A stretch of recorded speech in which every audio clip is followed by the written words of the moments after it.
table, c'est un lieu en fait où à la fois la cuisine et la salle sont intimement emboîtées, presque comme des pièces de puzzle, si bien qu'à un moment on ne sait plus vraiment ce qu'est la cuisine, ce qu'est la table où l'on mange, ce qui est mon souhait. Ça veut dire qu'il y a des passerelles comme ça qui s'établissent dans une réciprocité de dialogue, mais aussi autour des produits. Les artisans livrent chez Table au quotidien des produits. La règle, c'est qu'il n'y a pas de commande particulière. Ils envoient ce qu'ils ont au moment où c'est le meilleur et dans la quantité dont ils disposent. Et avec ça, nous, on fait la cuisine.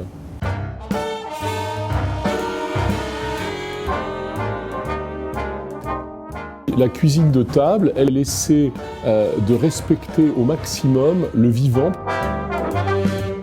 On travaille des légumes qui ont été cueillis au jardin, quelquefois même le matin, et qu'on va travailler le midi et le soir, quand on travaille avec des ressources très très proches de Paris. Pour ce qui concerne les poissons, la plupart du temps, c'est des poissons qui ont été sortis de l'océan, enfin de l'île-dieu pour être très précis, la veille.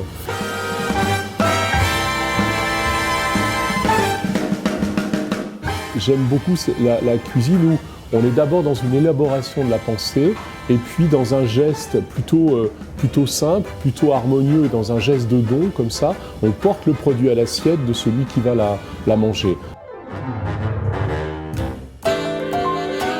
L'idée de Table, c'est de ne pas donner de l'importance à la sophistication, c'est au contraire faire en sorte qu'elle vienne au service des produits, au service des saveurs et surtout d'offrir des assiettes bienfaisantes pour ceux qui vont les manger.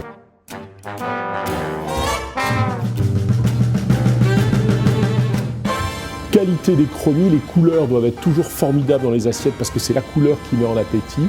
Et puis évidemment, ingérer des produits qui ont toutes leurs qualités organoleptiques pour faire du bien.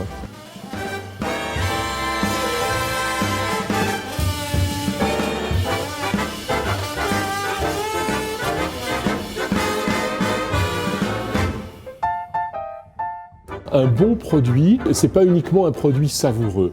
Un bon produit, c'est un produit dans lequel on sent aussi la main de l'artisan, où on sent qu'il y a quelqu'un qui a mis bien plus que de l'attention et de la bienveillance pour faire un produit, mais qui a mis toute son âme, tout son savoir-faire. C'est un produit qui porte une conscience. Et d'une certaine façon, quand je vais, moi, acheter ce produit et le faire manger à mes clients, je crée du sens parce que je donne de l'argent à cet artisan qui s'est dédié à le faire. Et puis, les personnes qui vont le manger en faisant ça, inscrivent quelque chose de cohérent dans le monde et d'une certaine façon, appartiennent encore un peu plus à un monde dans lequel ils ont évidemment envie de vivre.